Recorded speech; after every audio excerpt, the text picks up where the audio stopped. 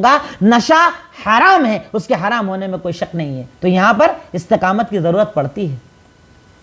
دوسری مثال بے پردگی، میں آج آپ کے سامنے استقامت کے اس عنوان پر، جس کا دوسرا پوائنٹ میں رکھ رہا ہوں، قرآن اور حدیث پر جمنا حرام کے مقابلے میں، اس پر میں کچھ عام سماجی بیماریوں کو، برائیوں کو آپ کے سامنے رکھنا چاہتا ہوں۔ نمبر 2، بے پردگی۔ یہ بھی بڑا عام گناہ ہمارے سماج کا۔ پردہ کرنا آزادی کے خلاف ہے، پردہ کرنا ترقی سے روکتا ہے، پردہ کرنا تکلیف پہنچاتا ہے، پردہ کرنے سے ہم چھوٹے نظر آتے ہیں، پردہ کرنے سے ہم ان پڑھ نظر آتے ہیں، پردہ کرنے سے لوگ ہماری عزت نہیں کرتے ہیں، پردہ کرنے سے لوگ ہمیں بری نظروں سے دیکھتے ہیں، پردہ کرنے سے لوگ ہمیں حقیر نظروں سے دیکھتے ہیں۔ نہ جانے کتنے بہانے ہیں نا بے پردہ رہنے والوں کے پاس، جو بے پردگی کی زندگی گزارتے ہیں، جنہیں پردہ پسند نہیں آتا، جنہیں برقع پسند نہیں آتا، جنہیں نظروں کو جھکانا پسند نہیں آتا، اور طرح طرح کی دلیلیں دیتے ہیں، طرح طرح کی شیطانیت آپ کے دماغ میں آتی ہے۔ تو میری ماں بہنوں، جب آپ پردہ کرو اور شیطان آ کر یہ کہے کہ آپ سے زیادہ خوبصورت تو وہ نظر آ رہی ہے، تب آپ کو استقامت کی ضرورت پڑے گی کہ نہیں، حرام حرام ہے، میں اس پر نہیں جاؤں گی، چاہے مجھے ایسا نظر آئے، شیطان چاہے مجھے بہکائے، میں دین پر قائم رہوں گی، حرام کی طرف نہیں جاؤں گی۔ بے پردگی، یہ بھی ہماری سماج کی ایک بہت بڑی برائی۔ مائیں پردہ کرنے والی، دادیاں پردہ کرنے والی، نانیاں پردہ کرنے والی، پر نوجوان نسلیں پردہ نہیں کر رہی، بے پردہ ہو کر گھوم رہی ہیں، ایسے لباس پہنتی ہیں پہننا نہ پہننا ایک برابر ہو۔ کہاں جاؤ گے؟ کیا جواب دو گے اللہ کو؟ کیا جواب دو گے اللہ رب العالمین کے سامنے جب وہ کل روز قیامت آپ سے سوال کرے گا؟ میں بے پردگی کے بھی کچھ گناہ، صرف کچھ بتا رہا ہوں، پورے نہیں بتا رہا ہوں، ورنہ یہ الگ الگ اپنے آپ میں ایک بڑے بڑے ٹاپکس ہیں جن کو ایک ایک گھنٹے میں ہم بیان کر سکتے ہیں، صرف اشارے کر رہا ہوں تاکہ عمل بدلے، ہم بہتر بنیں، اپنے آپ کو بہتر بنائیں۔ اگر میں نے نشے کی طرف اشارہ کیا ایک بڑی بیماری ہے، ویسے ہی بے پردگی ایک بہت بڑی بیماری ہے، اور بے پردگی کی حرمت کی دلیلیں وہ بھی لکھ لیجیے آپ۔ نمبر 1، حکم ہے اللہ کے نبی کا کہ پردہ کیا جائے، تو حکم اگر آپ نے پردے کا دے دیا نا تو اس کا اپوزٹ جو ہوتا ہے ویسے ہی حرام ہو جاتا ہے۔ جب آپ کچھ کرنے کا حکم دے دیں کہ ڈو، کرو یہ عمل، تو اس کا اپوزٹ آٹومیٹک حرام ہو جاتا ہے۔ اللہ رب العالمین نے پردہ کرنے کا حکم دیا۔ دلیل سورہ احزاب آیت نمبر 59، اللہ تعالیٰ کا فرمان، قُلْ لِأَزْوَاجِكَ وَبَنَاتِكَ وَنِسَاءِ الْمُؤْمِنِينَ يُدْنِينَ عَلَيْهِنَّ مِنْ جَلَابِيبِهِنَّ ذَلِكَ أَدْنَىٰ أَن يُعْرَفْنَ فَلَا يُؤْذَيْنَ۔ اے اللہ کے نبی صلی اللہ علیہ وسلم، آپ کہہ دیجئے اپنی بیویوں سے، اپنی بیٹیوں سے اور عام مومنہ عورتوں سے، یدنین علیہن من جلابیبہن، کہ وہ اپنے اوپر چادروں کو لے لیا کریں، یعنی پردہ کر لیا کریں۔ اور اس کا فائدہ کیا ہے؟ ذالک ادنی ان یعرفن، یہ بہتر ہے اس اعتبار سے کہ اس پردے سے انہیں پہچانا جائے گا اور پھر انہیں تکلیف نہیں دی جائے گی۔ میں نے پہلے ترجمہ کر دیا تاکہ بات آپ کے سمجھ میں آ جائے۔ اللہ تعالیٰ کہتا ہے، اے اللہ کے نبی صلی اللہ علیہ وسلم، آپ اپنی بیویوں کو، اپنی بیٹیوں کو، مومنہ خواتین کو حکم دے دیجئے کہ وہ اپنے اوپر چادروں کو ڈال لیا کریں۔ اس کا فائدہ یہ ہے کہ اس سے انہیں پہچان لیا جائے گا اور تکلیف نہیں دی جائے گی، یعنی پردے سے آپ کو عزت دار مانا جائے گا۔ ہم کیا سمجھتے ہیں؟ پردے سے ہمیں بے عزت مانا جائے گا، پردے سے ہمیں حقیر مانا جائے گا، اور شریعت اور قرآن اور اللہ رب العالمین کہہ رہا ہے کہ پردے سے آپ کو عزت دار مانا جائے گا۔ بتائیے، اللہ کے حکم کو مانو گے یا دنیا کی نظروں کو مانو گے؟ یہ نظریں جو قدم قدم پر بدلتی ہیں، یہ نظریں جس میں فیشن قدم قدم پر بدلتا ہے، کب کیا پہننے لگ جائیں، کب کیا نہ پہنے، کوئی پیمانہ نہیں ہے. اس فیشن کو مانو گے, اس دنیا کو مانو گے, یا اللہ رب العالمین کے احکامات کو مانو گے. اللہ رب العالمین نے سب سے پہلے اللہ کے نبی کو کہا کہ آپ سب سے پہلے اپنے گھر میں حکم نازل ہوا, اپنے گھر والے, اپنی بیوی, اپنی بیٹی کو بولو, اس کے بعد مومنہ عورتوں کو بولو کہ تم پردہ کیا کرو, چادر ڈالا کرو, اپنے اوپر ایک کپڑا ڈال لیا کرو, تاکہ تمہارا جسم ساتر رہے, تمہارا جسم چھپا ہوا رہے, ستر میں رہے, اور اس کی وجہ سے لوگ تمہاری عزت کریں. شریعت نے کہا پردہ کرنے سے عزت ہوتی ہے, پردہ کرنے سے عزت ملتی ہے, پردہ کرنے سے ترقی ملتی ہے. اور یہی پردے والی خواتین ہیں جنہوں نے آج دین ہم تک پہنچایا, یہی پردے والی خواتین ہیں جنہوں نے جہاد میں مدد کی, یہی پردے والی خواتین ہیں کہ جنہوں نے اسلام کے جیالوں کو پیدا کیا, توحید کے متوالوں کو پیدا کیا, اسلامی شہ سواروں کو پیدا کیا, گھڑ سواروں کو پیدا کیا, مجاہدین کو پیدا کیا. یہ پردے دار مائیں تھیں کہ جب گھر میں دین موجود تھا تو نسلوں اور خونوں میں شجاعت اور بہادری ڈالی جاتی تھی. آج جب مائیں ہی بے پردہ ہے تو اولاد کو کیا دیں گی دین میں؟ وہی ڈانس دیں گی, ناچ گانا دیں گی, اس سے زیادہ کیا دیں گی؟ ماؤں بہنوں غور کرو, پردہ آپ کی عزت ہے, پردہ آپ کا وقار ہے, پردہ آپ کی زندگی ہے جسے شریعت نے آپ کی زندگی بتایا ہے. حرمت کی دلیلیں میں آپ کو بتا رہا ہوں. نمبر 2, لعنت والا عمل ہے بے پردگی.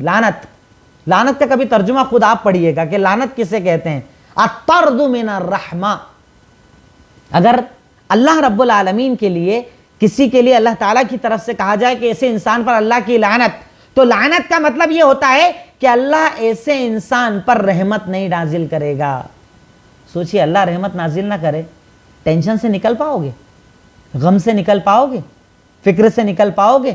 کاروبار میں ترقی ملے گی؟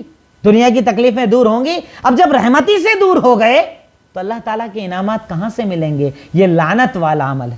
لعنت ورڈ میں وہ استعمال کر رہا ہوں جو حدیثوں میں استعمال ہے, اپنی طرف سے کچھ نہیں کہہ رہا. اسے سننے کے بعد اپنی زندگی میں ضرور تبدیلی لانا. استقامت یہیں لگتی ہے. میری وہ ساری بہنیں تو بے پردہ گھومتی ہے, ان کے کپڑے اتنے اچھے نظر آتے ہیں, وہ اسٹائلش نظر آتی ہیں. میں پردہ کروں گی تو عجیب نظر آؤں گی, سر پر روپٹہ رہے گا تو عجیب نظر آؤں گی, اگر میں اسلامی وقار میں رہوں گی عجیب نظر آؤں گی. یہ سارا عجیب نظر آنا تب تک ہے جب تک کہ آپ میں استقامت موجود نہیں ہے. آپ مضبوط ہو جاؤ, دنیا آپ کے قدموں میں ہوگی انشاءاللہ. یہ اللہ رب العالمین کا وعدہ ہے, یہ اللہ کے نبی کا وعدہ ہے. دوسری وجہ لعنت والا عمل. دلیل صحیح مسلم حدیث نمبر 2128. اللہ کے نبی صلی اللہ علیہ وسلم کا ارشاد, آپ نے ارشاد فرمایا, 2 طرح کی عورتیں ہیں جنہیں, 2 طرح کے لوگ ہیں جہنمی جنہیں میں نے ابھی دیکھا نہیں, وہ قیامت کے قریب آئیں گے. 2 طرح کے جہنمی. ایک وہ جو اپنے ہاتھ میں کوڑے لے کر گھومیں گے اور کوڑے سے لوگوں کو ماریں گے, یعنی بڑا ظلم کرنے والے ہوں گے, آئیں گے پر انہیں دیکھا نہیں, ان پر لعنت ہے اللہ کی. دوسرے جانتے ہیں کس کو بتایا؟ اصل جو میرے بتانے کا مقصد ہے, اس حدیث کو بتانے کا مقصد ہے, نساء کاسیات عاریات ممیلات مائلات رؤوسہن کاسنمۃ البخت. ارشاد فرمایا, ایک طرح کی جہنمی لوگ وہ ہوں گے, وہ عورتیں جنہیں میں نے ابھی دیکھا نہیں, کیونکہ عرب میں وہ عورتیں نہیں ہیں. عرب میں گناہ تھے, خطائیں تھی, چوری تھی, ڈکیتی تھی, پر بے پردگی نہیں تھی, فحاشی نہیں تھی, حرام نہیں تھا. کیا کہا؟ یہ دوسرے جہنمی وہ ہیں جو آنے والے میں نے ابھی دیکھا نہیں, قیامت کے قریب آئیں گے. کہا کون؟ کہا نساؤن کاسیات عاریات. وہ عورتیں جو کپڑے پہنیں گی پر کپڑے پہن کر بھی برہنہ رہیں گی, یعنی پہننا نہ پہننا ایک برابر ہوگا. ایسا لباس آج آپ دیکھتے ہیں, پتلے کرتے, ٹائٹ کپڑے, ٹائٹ لباس, عجیب عجیب وہ لباس جس سے آج عورتوں نے اپنی زندگی بنا لیا ہے, رات دن کی زندگی بنا لیا ہے. ریڈی میڈ وہ سارے استعمال, وہ کپڑے کے انتہائی درجہ کے پتلے کپڑے, پہننا نہ پہننا ایک برابر, جس سے ان کا پورا جسم باہر ظاہر ہوتا ہے. شریعت نے جانتے ہیں کیا کہا؟ نساؤن کاسیات عاریات.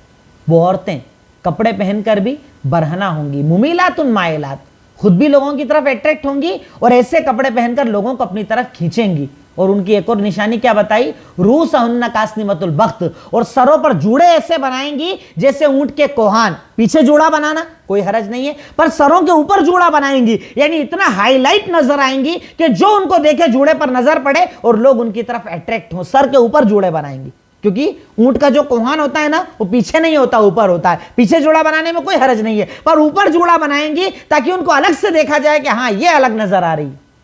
جانتے ہیں ان کے بارے میں لفظ کیا کہا؟ العنوہن فإنہن لاعنات ملعونات. جب یہ ایسی عورتیں نظر آئیں نا ان پر لعنت کر دیا کرو کیونکہ اللہ نے ان پر لعنت نازل کی. سوچئے کتنے دن کی ہے جوانی, کتنے دن کی ہے خوبصورتی جس کو آپ لوگوں کے سامنے ظاہر کر رہے ہیں. کتنے دن, 10 سال, 20 سال, 30 سال, اس کے بعد تو عمر ڈھلنی ہے نا, اس کے بعد تو بزرگی آنی ہے نا, اس کے بعد تو اس جسم کو زائل ہونا ہے نا, تب توبہ کر کے کیا فائدہ ہوگا. 30 سال لعنت کی زندگی, 20 سال لعنت کی زندگی, رحمت سے اللہ کی دوری کی زندگی, کتنا بڑا عذاب ہے, کتنے بڑی ناراضگی ہے. اور ایسی عورتوں کو جہنمی بتایا گیا ہے, وہ عورتیں جو کپڑے پہن کر بھی برہنہ نہ ہو. اور ایک عجیب سا تماشا ہمارے یہاں خواتین نے بنایا, ایک طرف تو وہ عورتیں جو بے پردہ ہی گھومتی ہیں جنہیں پردے کا کوئی لحاظ نہیں, ایک طرف وہ پردے والی کہ برقع پہنتی ہیں تو اتنا ٹائٹ برقع کہ برقعے کے اوپر بھی ایک برقعے کی ضرورت, انتہائی زیادہ چست برقع, پتلا برقع, انتہائی زیادہ ڈیزائنر برقع, ایسا برقع کہ اسے ہی لوگ دیکھتے ہیں کہ ارے کیا برقع پہنا ہے. ارے برقع آپ کے لیے سطر ہے, آپ کے جسم کو ڈھانکنے کے لیے, نہ کہ فیشن کے لیے. ایسا برقع پہنو جو ڈھیلا ہو, جس سے جسم ظاہر نہ ہو, اعضاء جوارح ظاہر نہ ہو, آپ کی حفاظت ہو, آپ کی عزت ہو, اسے برقع کہا جاتا ہے. ورنہ افسوس آج کئی مسلم خواتین وہ برقع استعمال کرتی ہیں جن کے اوپر ایک اور برقع پہننے کی ضرورت ہوتی. بچائیے اپنے آپ کو, شرط نہیں ہے برقع کیسا ہو, پر برقع ایسا ہو جو ستر کرے, آپ کا جسم نظر نہ آئے, جسم ڈھکا ہوا ہو, ورنہ یہ لعنت والا عمل ہے. اپنے آپ کو اس سے بچائیے. نمبر 3, جب فحاشی عام ہوتی ہے تو بیماریاں عام ہوتی ہے. یہ جو آج آپ بیماریاں دیکھ رہے ہیں, نئی نئی بیماری, کبھی نام ہی نہیں سنا ایسی بیماری, عجیب عجیب چھوٹی بیماریاں, کینسر پورے علاقے میں کسی ایک کو سنتے تھے اب کامن بیماری بن چکی ہے. یہ جو ساری بیماریاں ہیں نا, ان کے عام ہونے کی وجہ بھی یہی فحاشی ہے, بے پردگی. یہ میں نہیں کہہ رہا, ساری چیزیں دلیلوں سے بتا رہا ہوں. سنن ابن ماجہ حدیث نمبر 4019, اللہ کے نبی صلی اللہ علیہ وسلم نے ارشاد فرمایا, لم تظہر الفاحشۃ فی قوم قط حتی یعلنوا بها الا فشا فیہم الطاعون. جب بھی کوئی قوم اپنے درمیان فحاشی کو عام کرتی ہے, اللہ تعالیٰ ان میں بیماریوں کو نازل کرتا ہے, طاعون کو نازل کرتا ہے, پھیلنے والی بیماریوں کو نازل کرتا ہے. کب؟ جب کوئی قوم اپنے اندر فحاشی کو عام کرتی ہے, بے پردگی کو عام کرتی ہے, فحاشی اور عریانیت کو عام کرتی ہے. اللہ رب العالمین ایسی قوموں میں وبائی طاعون کی بیماریوں کو ڈالتا ہے, اور ایسی ایسی بیماریوں کو ڈالتا ہے جس کے انہوں نے نام بھی نہیں سنے ہوتے. دوسری حدیثوں میں ذکر ہے, ایسی بیماری بھیجتا ہے جس کے انہوں نے نام بھی نہیں سنے ہوں گے, آبا و اجداد نے, ان کی نسلوں نے نام نہ سنے ہوں گے. ہم بھی تو سن رہے ہیں نئی نئی بیماریاں جس کا نام نہیں سنا تھا, black fungus, yellow fungus, corona, ایسی ایسی بیماریاں اب انسان نے بنائی, قدرتی ہے, سب اپنی جگہ جانے دو. جب تک رب کی اجازت نہ ہو بیماری پھیل نہیں سکتی, چاہے کوئی بھی بنا دے, رب کی اجازت ضروری ہے. اللہ تعالیٰ کے حکم سے اگر یہ بیماریاں آج سماج میں عام ہیں تو اس کی ایک بڑی وجہ ہے فحاشی. ایک بھائی اپنی نوجوان بہن کو چست لباس پہن کر مارکیٹ میں لے کر گھومتا ہے, ایک شوہر اپنی بیوی کو لے کر گھومتا ہے, ایک لڑکا اپنی ماں کو لے کر گھومتا ہے. اسے غیرت نہیں آتی, وہ اس کے لباس پر دھیان نہیں رکھتا, وہ اس کے کپڑوں پر دھیان نہیں رکھتا. اگر یہ دھیان نہیں رکھتا تو ایسے انسان کو تو دیوس کہا گیا ہے کہ دیوس جنت میں نہیں جائے گا. کہا کون؟ کہا دیوس وہ جسے اپنے گھر والوں پر غیرت نہ آئے, کیا پہنا کیا نہیں پہنا کوئی فرق نہ پڑے, ایسا انسان جنت میں نہیں جائے گا. بہت بڑا گناہ ہے بے پردگی, بہت بڑا حرام ہے بے پردگی, جس سے اپنے آپ کو بھی بچانا ہوگا اور اپنے گھر والوں کو بھی بچانا ہوگا. ایک ماں, ایک بہن, ایک بیٹی, ایک بیوی, ہر ایک کی ذمہ داری ہے کہ خود اپنے آپ کو بھی بچائے اور اپنے گھر والوں کو بھی بچائے, خود بھی آگ سے بچے اور گھر والوں کو بھی آگ سے بچائے. تیسری ایک بڑی بیماری, بہنوں کو, بیٹیوں کو وراثت میں حق نہ دینا. یہاں پر بھی استقامت لگتی ہے. آپ کہیں گے ٹاپک استقامت کا ہے, بات کون سی ہو رہی ہے؟ یہ ساری چیزوں میں استقامت لگتی ہے. بہن اور بیٹی کو وراثت میں حصہ نہ دینا, یہ بھی ہمارے سماج کی عام برائی. ہمارے یہاں لوگ آتے ہیں سوال کرنے کے لیے, شیخ جواب دیجئے, وراثت تقسیم کرنی ہے. آپ سوال کریں, بتائیے کتنے بھائی کتنی بہن؟ کہا نہیں, بہنوں کی تو شادی کر دی, انہیں تو دہیج دے دیا, بیٹیوں کو تو دہیج دے دیا, کام ختم. آپ نے دیا ہے, شریعت نے نہیں دیا. شریعت نے نہیں کہا تھا کہ یہ دو. اگر آپ نے جہیز میں لاکھوں روپے بھی دے دیے اور وراثت کا 1000 روپیہ ادا نہ کیا, کل روز قیامت آپ جہنمی بن جائیں گے. بات کو سمجھنا, بات پر غور کرنا. وراثت بہت باریک چیز ہے. باپ نے اگر مال چھوڑا, ماں نے اگر مال چھوڑا,